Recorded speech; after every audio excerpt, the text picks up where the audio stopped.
So hey guys, welcome back to any video. तो आज की वीडियो होगी हमारी बीपीसीसी 113 की यूनिट 9 व्यवहारिक और संज्ञात्मक चिकित्सा।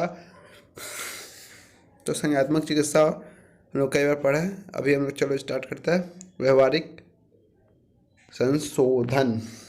तो व्यवहारिक संशोधन सिंपली तुम समझ सकते हो क्या है। पर्सनैलिटी डेवलपमेंट एक तरह से क्या है, एक तरह से वही है ही, जिसमें मुख्य रूप से तुम्हारे पर्सेंट के व्यवहार में संशोधन किया जाता है कि भाई तुम कैसे खा रहे हो उसको तुम कैसे और संशोधित कर सकते हो। अच्छे से बैठो, अच्छे से उठो, सही से प्लेट उठाओ, सही से चम्मच उठाओ, सही से फॉक कांटे वाली चम्मच उठाओ, है ना। ये सब चीज़ें होती है।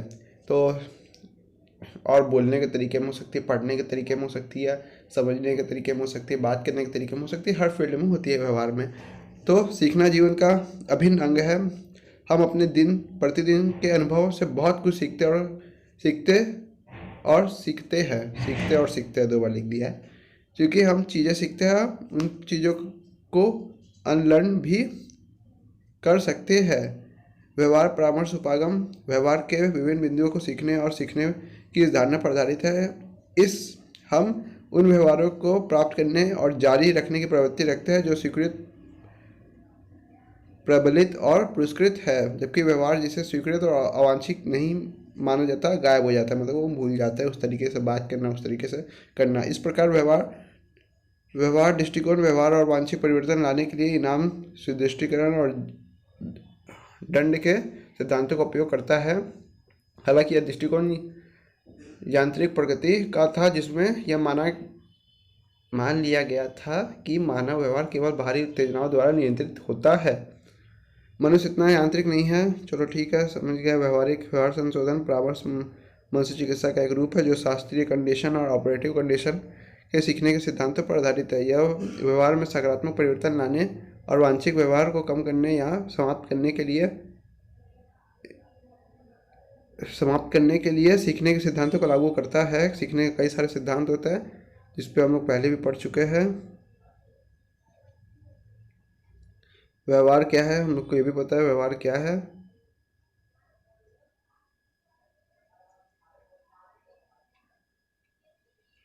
आइए हम पहले देखिए कि व्यवहार से हमारा क्या तात्पर्य है। व्यवहार एक ऐसा शब्द है जिसको आमतौर पर उपयोग करते हैं और फिर भी हम इसके सटीक अर्थ के अवगत नहीं होते।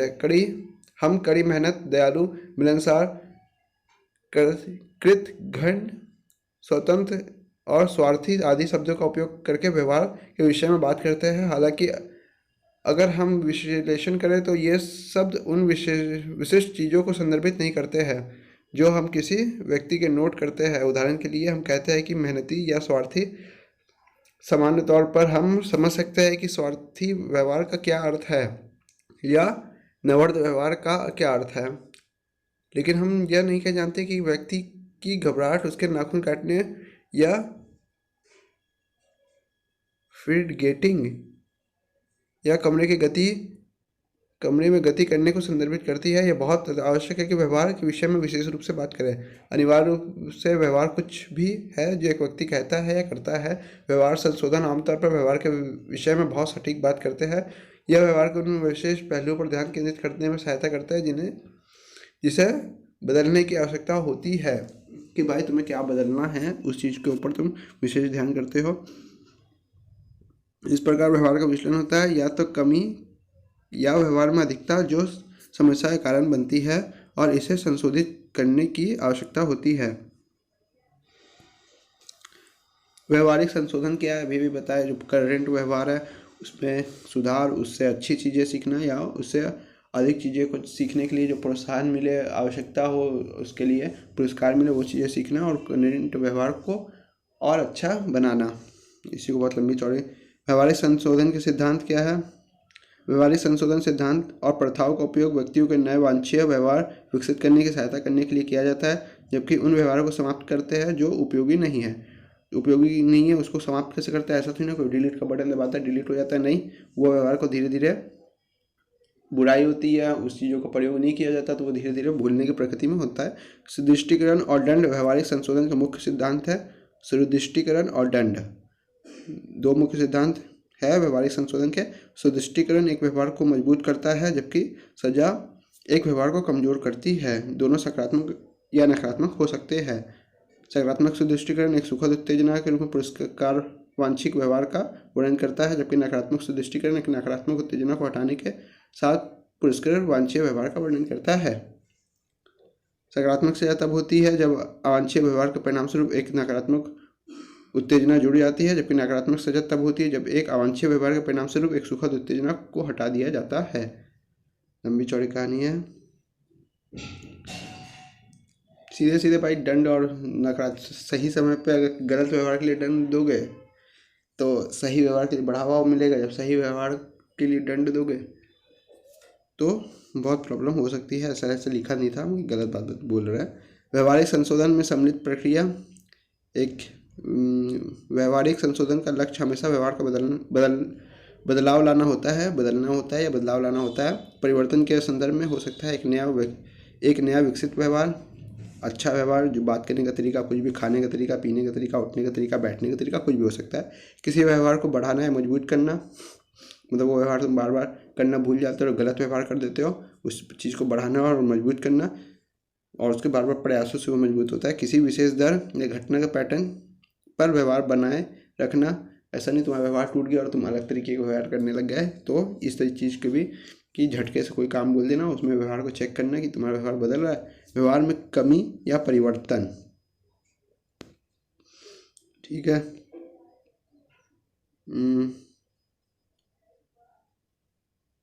हटाओ। व्यवहारिक संशोधन की तकनीक। तो व्यवहारिक संशोधन की कुछ तकनीकें हैं। व्यवहारिक संशोधन किसी व्यक्ति के व्यवहार का संशोधन करने के लिए विभिन्न तकनीकों का उपयोग करता है। ठीक है। व्यवहारिक संशोधन की 3 तकनीकें: व्यवस्थित विषुग्राहीकरण,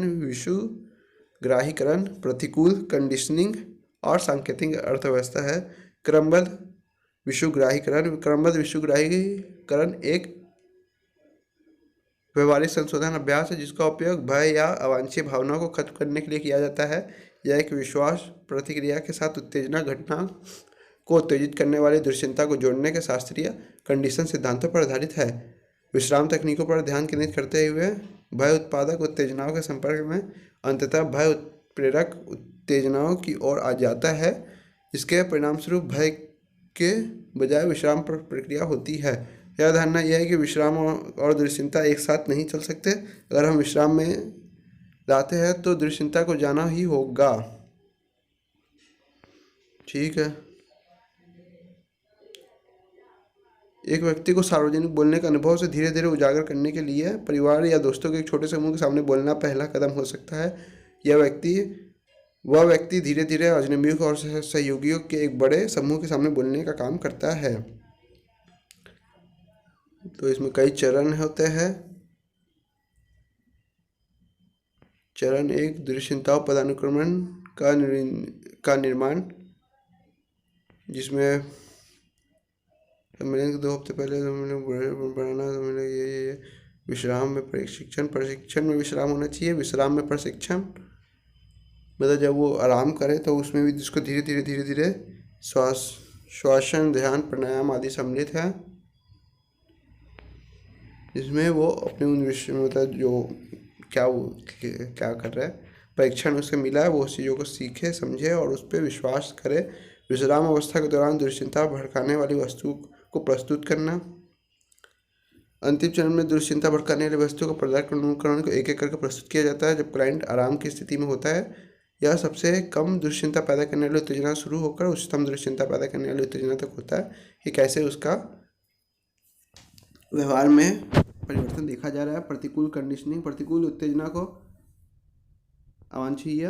अवांछनीय आदत से जोड़कर घृणा, बुरी आदतों को तोड़ने में सहायता करती है। अंततः अवांछनीय आदत नकारात्मक परिणामों के साथ जुड़ जाती है और व्यवहार को कम करता है कि ये चीज़ ख़राब है, इस चीज़ों को वैल्यू नहीं मिल रही है। यह तकनीक एक ऐसे व्यवहार की अपील को कम करने के लिए शास्त्रीय कंडीशनिंग के सिद्धांतों को नियोजित करती है, जिसे बदलना मुश्किल है क्योंकि यह या तो बहुत आदतन या स्थायी रूप से फायदेमंद है। इसमें लोगों को अप्रिय उत्तेजना होती है और फिर वो उस व्यवहार को धीरे धीरे छोड़ने की ओर अग्रसर होते हैं। सांकेतिक अर्थव्यवस्था, सकारात्मक सुदृष्टिकरण द्वारा मानव व्यवहार नियमित रूप से प्रेरित और पुरस्कृत होता है। तो सांकेतिक अर्थव्यवस्था व्यवस्थित सकारात्मक सुदृष्टिकरण पर आधारित है, जहाँ नियमित स्थापित किए जाते हैं जो विशेष व्यवहार को निर्दिष्ट करते हैं जिन्हें प्रलंबित किया जाना है, और एक इनामी प्रणाली स्थापित की जाती है। सांकेतिक अर्थव्यवस्था एक अत्यधिक प्रभावी व्यवहारिक संशोधन तकनीक है, विशेष रूप से बच्चा के साथ, जिसमें इनाम देकर के उन्हें कुछ भी सिखाया जा सकता है। फिर आ गया विलुप्ति। जानबूझकर सुदृष्टिकरण को रोककर अवांछनीय व्यवहार को उन्मूलन को एक अन्य लोकप्रिय चिकित्सा पद्धति है जिसे विलुप्त होने कहा जाता है। उदाहरण के लिए एक बच्चा जो आदतन ध्यान आकर्षित करने के लिए चिल्लाता है, उसे जब तक नजरअंदाज किया जा सकता है तब तक कि वह संवादी स्वर में ना बोलता हो। ठीक है, जब तक वो बोलेगा नहीं तब जाकर आप उसे देखो, मतलब उसको ये लगे कि चिल्लाने का कोई फायदा ही नहीं है। जैव प्रतिपुष्टि व्यावहारिक संशोधन सिद्धांत का उपयोग शारीरिक लक्षणों के उत्पन्न होने वाली भावात्मक समस्याओं के उपचार के लिए भी किया जा सकता है। जैव प्रतिपुष्टि एक ऐसी विधि है जो किसी व्यक्ति की शारीरिक स्थिति में तत्काल प्रतिक्रिया प्रदान करती है, चाहे वह हृदय गति, श्वास दर या रक्तचाप हो।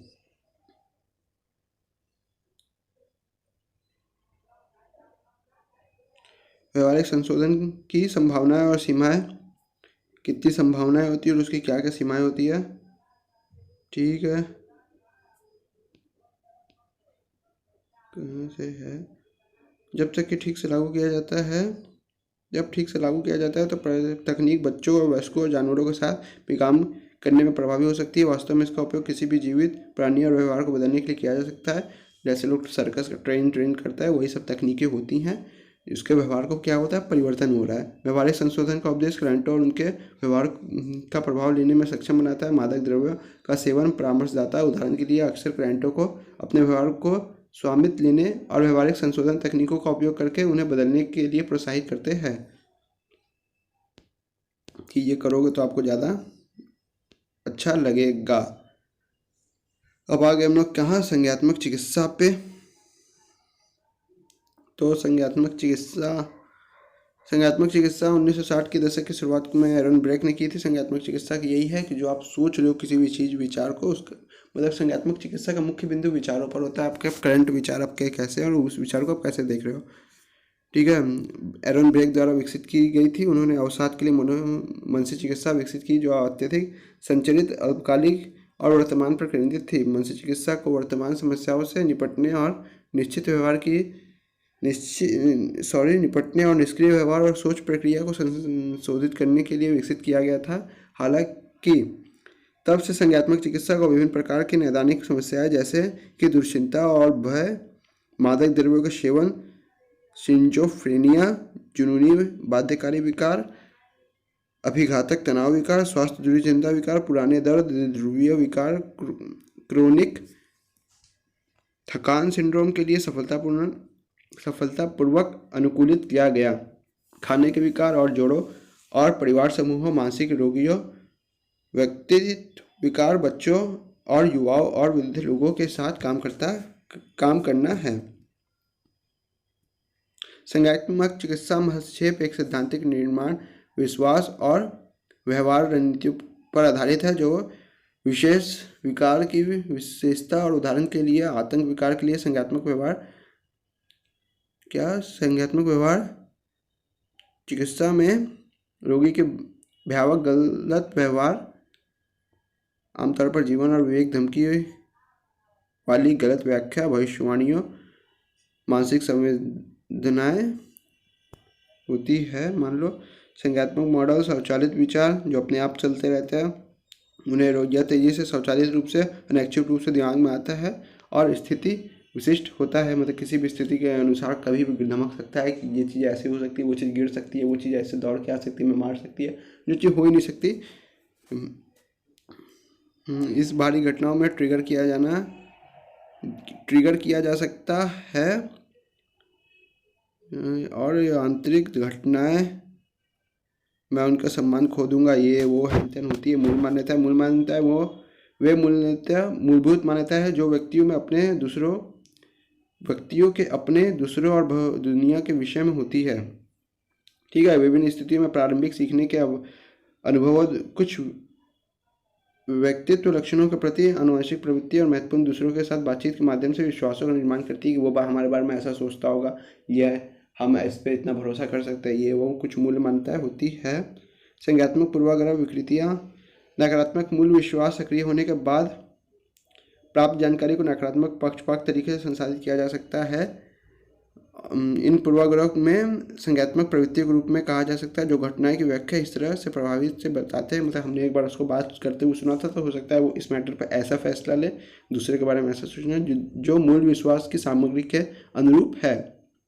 मूल विश्वास क्या है, हमने सुना था, क्योंकि इसके मूल विश्वास को बनाए रखता है और किसी भी विरोधाभासी साक्ष्य की पुष्टि करता है। चयनात्मक चयनात्मक अमूर्तन के तहत पूरी जानकारी के बजाय सूचना के नकारात्मक पहलू पर ध्यान केंद्रित किया जाता है। उदाहरण के लिए, क्योंकि मैं एक सत्रीय कार्य में कम अंक प्राप्त करता हूँ, मैं असफल हूँ। मनमाना निष्कर्ष, जो कुछ भी निकाल लेना कि ये चीज़ ऐसे ही होगी, वो चीज़ वैसे ही होगी, हैन होगा तैन होगा। तबाही, किसी भी चीज़ के बारे में बहुत ज़्यादा सोचना, मैं बहुत परेशान होऊंगा, मैं बिल्कुल ही काम नहीं करता कि ये चीज़ें गिर सकती है, रात को चाइना अटैक कर सकता है, कुछ भी हो सकता है, कोई भी देश रात को हम लोग सो रहे हो, कोई परमाणु अटैक कर दिया हो किसी और देश के ऊपर और वर्ल्ड वॉर 3 छिड़ गया हो, कुछ भी चीज़ें फालतू में सोचना। प्रतिक्रिया पैटर्न पर विचार का प्रभाव। एक विशिष्ट स्थिति में व्यक्तियों की धारणा अंतर्निहित मान्यताओं से प्रभावित होती है। इसके अलावा धारणा स्थिति विशिष्ट स्वचालित विचारों द्वारा व्यक्त की जाती है। वे विचार बदले में किसी की भावनाओं, व्यवहारिक और शारीरिक प्रतिक्रिया को प्रभावित करते हैं। ठीक है, कि किसी का अनुभव होता है पहले से जो ये सोच सकते हैं। चिकित्सा संबंध। संज्ञात्मक चिकित्सा के संदर्भ में क्लाइंट और चिकित्सक के बीच चिकित्सीय संबंध सहयोगी प्रवृत्ति है। मतलब वो उसको जितना अच्छा से एक्सप्लेन करेगा उतना ही अच्छा से उसको उपचार मिलने की संभावनाएं रहती है। मुख्य रूप से ये कि कितना अच्छा से आप लोग का संबंध रहता है। चिकित्सीय प्रक्रिया, अवधारणा, लोगों को संज्ञात्मक चिकित्सा एक संचलित दृष्टिकोण का अनुसरण करती है। चिकित्सा के दौरान प्रारंभिक सत्र, समस्याओं का आकलन, सहयोगात्मक संबंधों का विकास। ठीक है, संज्ञात्मक मॉडल पर आधारित मामले की अवधारणा से समाजीकरण पर ध्यान केंद्रित करती है कि कैसे कैसे इसको स्वचालित विचारों को प्राप्त करने की तकनीक, क्या क्या सोच रहा है वो, क्या कैसे वो बयान कर रहा है। ठीक है, जैसे क्वेश्चन क्या है उस समय आपके विचार क्या थे वो पूछेगा, जिससे वो समझे कि किस तरीके का विचार वो सोच रहा है। निष्क्रिय विचार और विश्वास में संशोधित करने की तकनीक संज्ञात्मक तकनीक है।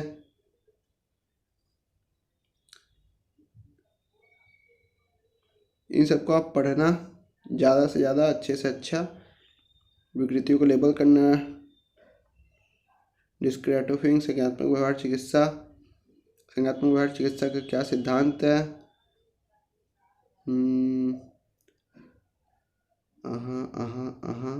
संज्ञात्मक व्यवहार चिकित्सा सत्र 5 यहाँ था, अच्छा यहाँ से हेडिंग में डाल दिया। संज्ञात्मक व्यवहार चिकित्सा के लक्ष्य क्या है? व्यवहार तकनीक को सही करना, एक्सपोजर बढ़ाना, ग्रेडेड टास्क, निर्देशित गतिविधि, समय निर्धारक, सुदृष्टिकरण, कौशल प्रशिक्षण। कुछ इम्पॉर्टेंट है, उन सब चीज़ों को ध्यान देना। सर घूम रहा है थोड़ा सा, इसलिए आज ये लेक्चर और ये क्लास हम थोड़ा सा जल्दी ख़त्म करना चाह रहे हैं। तर्कसंगत भावात्मक व्यवहार चिकित्सा। तर्कसंगत भावात्मक व्यवहार चिकित्सा REBT के मूल रूप से रेशनल चिकित्सा कहा जाता था, जिसे जल्द ही तर्कसंगत भावात्मक चिकित्सा के रूप में बदल दिया गया और फिर 1990 के दशक में की शुरुआत में तर्कसंगत भावात्मक व्यवहार चिकित्सा में बदल दिया गया। तर्कसंगत भावात्मक चिकित्सा का मूल सिद्धांत और अभ्यास 1962 में अल्बर्ट एलिस द्वारा तैयार किया गया। REBT का अभ्यास मुख्य रूप से मनुष्यों के भावात्मक व्यवहार संबंधी कामकाज पर केंद्रित है, कि जो भावात्मक रूप से व्यवहार संबंधी कामकाज पर केंद्रित है और यदि आवश्यक हो तो इसे कैसे संशोधित किया जा सकता है। केंद्रीय परिकल्पना की अवधारणा है कि घटनाएं नहीं बल्कि व्यक्ति द्वारा इन घटनाओं की व्याख्या कैसे की जाती है जो लोग भावात्मक व्यवहार प्रतिक्रिया के लिए मजबूर करती है। हट जाओ मच्छर। REBT यह भी मानता है कि किसी व्यक्ति का जीव विज्ञान उसकी भावनाओं और व्यवहारों को भी प्रभावित करता है।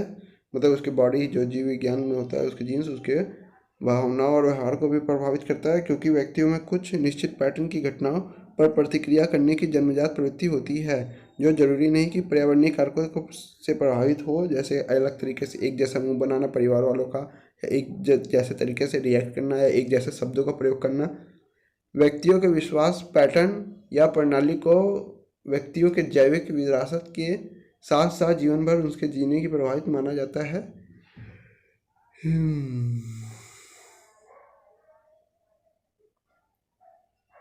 ठीक है। एबीसी मॉडल, एलिस ने व्यवहार के भावनाओं की अनुभूति की भूमिका को स्पष्ट करने के लिए एबीसी मॉडल की अवधारणा की। इस एबीसी मॉडल में उन्होंने समझा कि भावनात्मक या व्यवहारिक लक्षण परिणाम सी है, जो किसी भी व्यक्ति के विश्वास प्रणाली बी विशेष सक्रिय अनुभवों या घटनाओं ए से संबंध में निर्धारित होते हैं। तर्कसंगत विश्वास और तर्कहीन विश्वास। तर्कहीन विश्वास,